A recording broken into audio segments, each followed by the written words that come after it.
You are listening to the Hostage to the Devil podcast. Some listeners may find this content disturbing.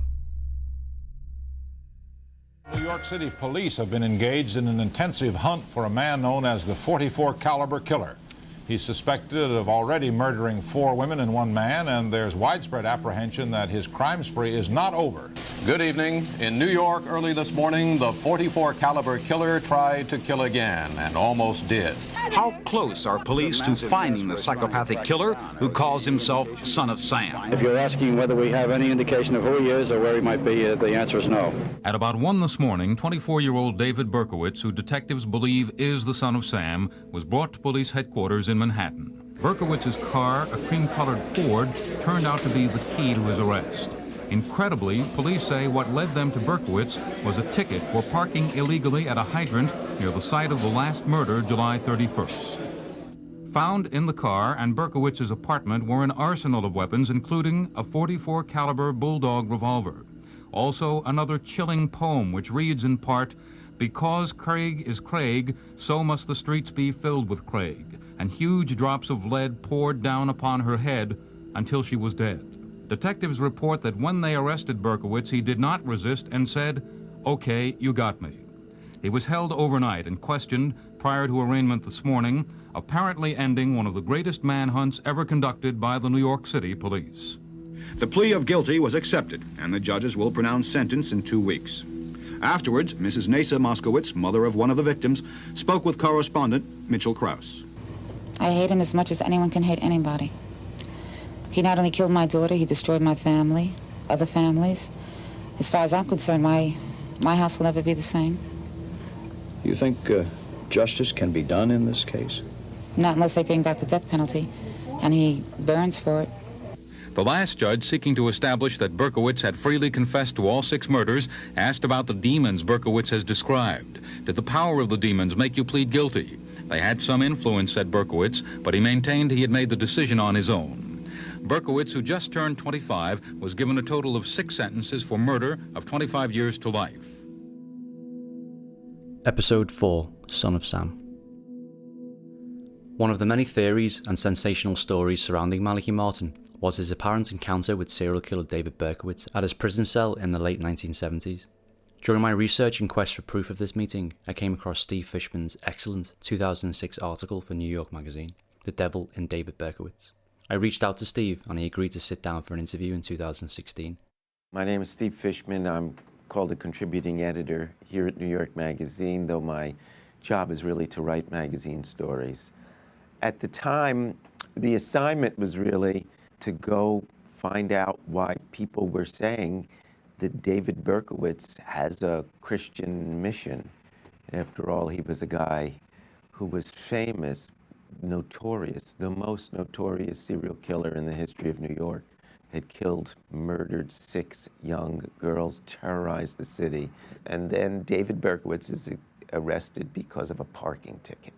And the truth is that David Berkowitz cooperates at some level. He wants to be caught, he wants to be stopped, and he becomes at that point this kind of media star.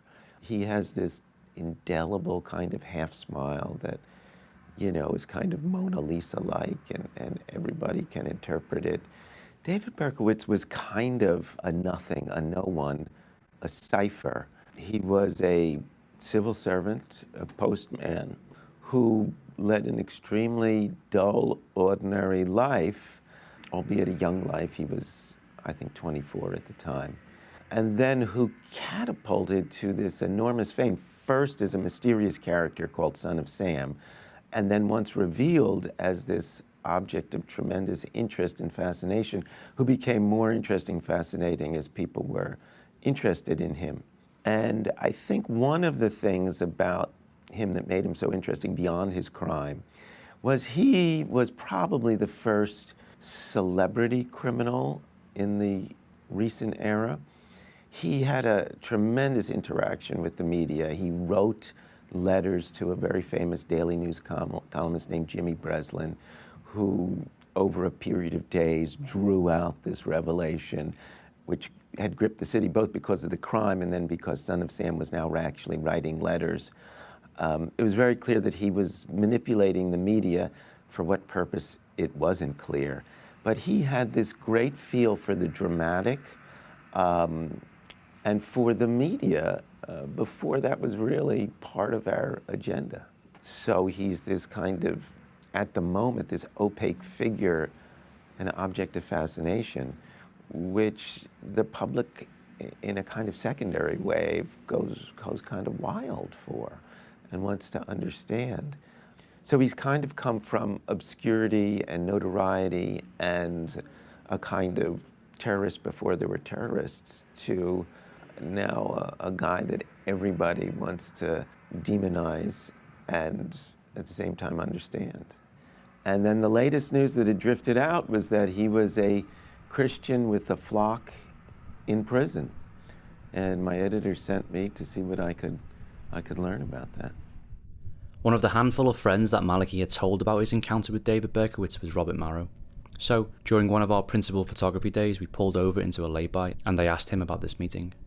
He went down to the prison in New York where David Berkowitz was, because I believe it was David Berkowitz or someone who knew David Berkowitz who actually reached out to Maliki Martin. And Maliki went and met with him and spoke with him in prison. I don't know how many times, a couple of times it must have been.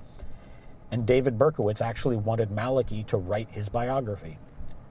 And Maliki declined because he said he was not going to give a possessed monster a greater voice on the national news stage than he already had.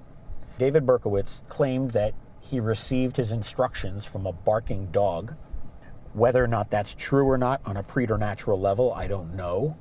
Maliki did tell me that after he got to know David Berkowitz, he told me David Berkowitz fell into a category of individual that Maliki said was very rare and very unique. And he said, that is the person who is perfectly possessed. And what Maliki meant by that was the person consented so deeply to having not only their body, but their intellect, psyche, and will completely given over to the evil entity that an exorcist could not dislodge the demon, because the demon was there with the full cooperation of the will of the possessed person. And Maliki always said that someone like David Berkowitz, to try performing an exorcism on him would be to challenge evil on its own secure ground. And he said an exorcist would have to be foolhardy in order to do that, because he was putting his own soul at risk.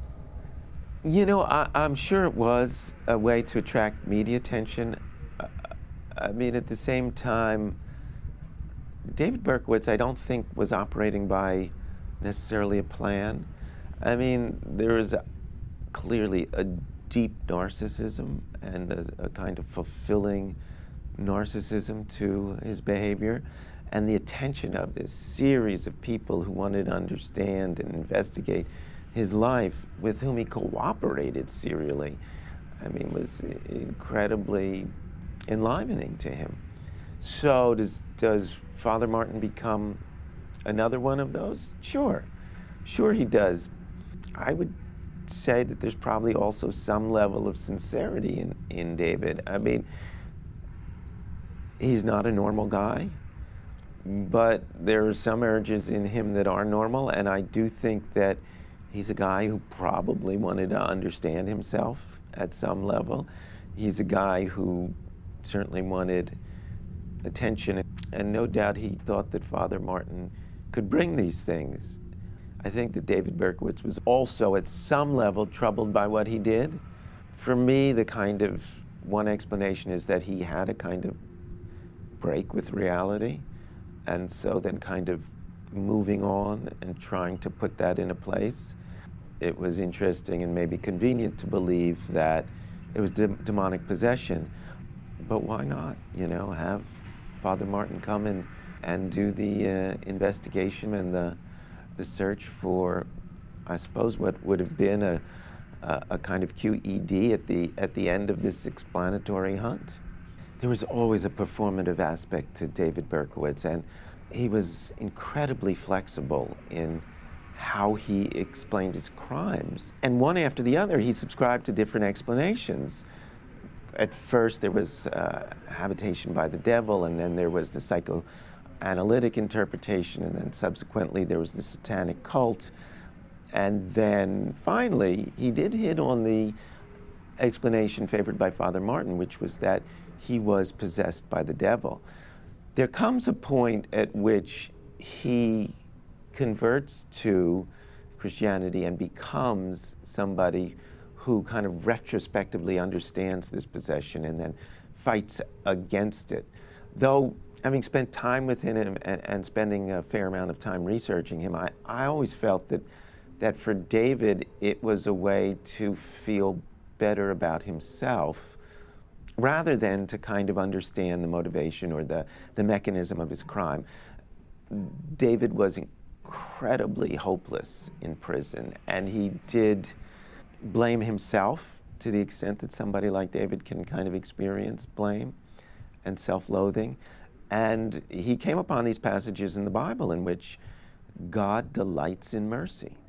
And he became, at that point, somebody who felt that he was forgiven by God. Now, Father Martin may well have met him at a time when he believed that he was inhabited by the devil. For me, when I met David, he was beyond that, and that was a kind of retrospective explanation of what had happened. So I never experienced that, and I always understood David's evolution in terms of what he needed as a person, and what he needed as a person was acceptance and forgiveness and an explanatory mechanism that would help him forgive himself, so to speak. So listen, the use value of the demonic possession is that it is not David who's done it, but it is some greater force that has used him as a vehicle. And in a way, you can't help but see the convenience of it. You can't help but see that it's quite wonderful for somebody to offload personal responsibility onto greater forces. We spent a few years of investigating into potential Malachi Martin storylines, and we came to a lot of dead ends and leads. We found it impossible to find proof of Malachi Martin's entrance into Attica prison due to a fire that had wiped out a lot of archive and information.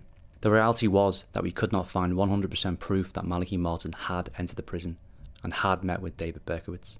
During our pre-production phase, we did reach out to David Berkowitz a few times for an interview, but he turned us down. So a decision was made to drop the storyline from the film. In hindsight, it was the right decision to make, as well as saving the producers a lot of money on the archive too. Towards the end of my interview with Steve Fishman, I asked what David Berkowitz was like as a person, and the reasons for choosing the title for his magazine story, The Devil in David Berkowitz. David believes that he is constantly battling the devil.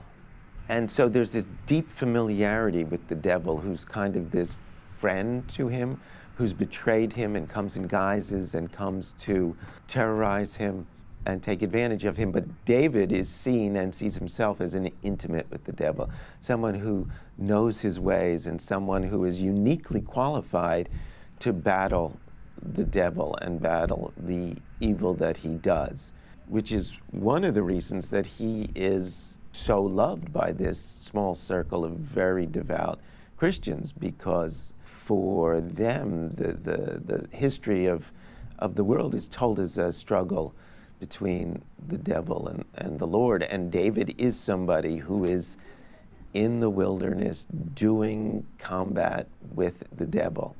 I don't believe he feels that he's possessed at this point, but he seems to feel that he's always on the verge of losing the battle to the devil.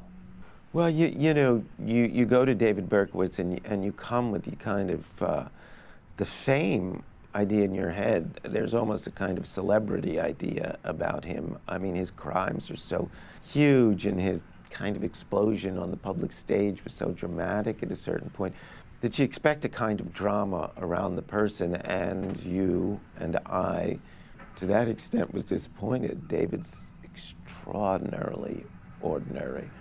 He was this civil servant, and you feel, he's in his 50s now, you feel that this is a guy who could well be a postman approaching retirement, with a pension and some hobbies and a life that was based really on getting by in the day-to-day.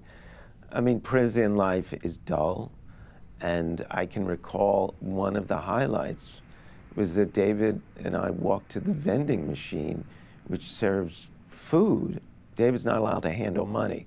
So I walked up with these dollar bills that I fed into the machine, and David got to choose what food he wants, which is really unusual in prison. To choose anything in prison is quite unusual. So it was this kind of tremendous minor thrill for David that he could choose a hot dog and come back to the table and eat this hot dog dripping with mustard. So the kind of cap and the highlight of Son of Sam's day is to be able to choose a hot dog from a vending machine, which is not at all what I expected. So we'd been together for about 4 hours, and the prison guards were very generous in allowing that to go on, but there was a time when it had to end, and a guard approaches, and David, who is deeply committed to following the rules in prison, who's a kind of model citizen in prison, kind of gets up almost preemptively before the guard gets to him, and he knows the interview is over. It's not just an interview, but it's his time with this friend of his who's brought me to him and with me, and so there's a kind of breath of the outside world and escape from the prison. And he gives me a hug because we have, over a period of hours, kind of bonded over his story and the ways both the prison and the world. He gives me this hug, and I say, kind of almost as a formality, "So where are you going now?" And he says, "To hell." And I took that as a bit of a wink, a multi-layered answer. I think that David knows that people like me who come to him know that David is a devil, whether it's demonic possession or just a descriptive. And so David is telling me, the outside world, the skeptical journalist, listen, I know I'm going to hell. Even though, by the way, he believes he's going to heaven. But he was also telling, and I took away, this is maybe the more profounder message, which is that he's going back to his prison cell, which really was a kind of living hell. And David very much knew that and lived that. And in a way, he was confirming that for me. Thanks for listening, and remember you can still watch our Hostage to the Devil documentary on Netflix until April 2021. We have a Facebook page too, so please give us a like and buy us a coffee over at buymeacoffee.com to help us keep this podcast going. And it would only be right to finish with the main man himself. The perfectly possessed are those that are completely at peace. And I've known several of the perfectly possessed, and I avoid them like the pest. And you know them only by almost accidental means. Sometimes they're perfectly normal, by the way, and they've got great business property. They're married, they have children and wives, and they put down responsible jobs. There's nothing wrong there. Now and again, just now and again, it's as it were, a veil is drawn aside, and you see somebody you don't know at all. You just don't know this person, this man, this woman.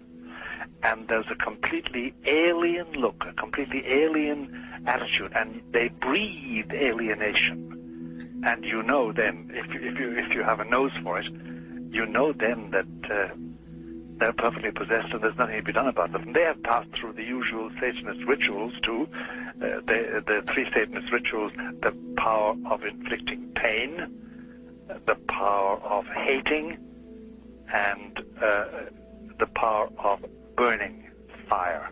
Fire is part of the Satanist and the Luciferian development. A lot of them are in high places who are perfectly possessed. There's no doubt about that.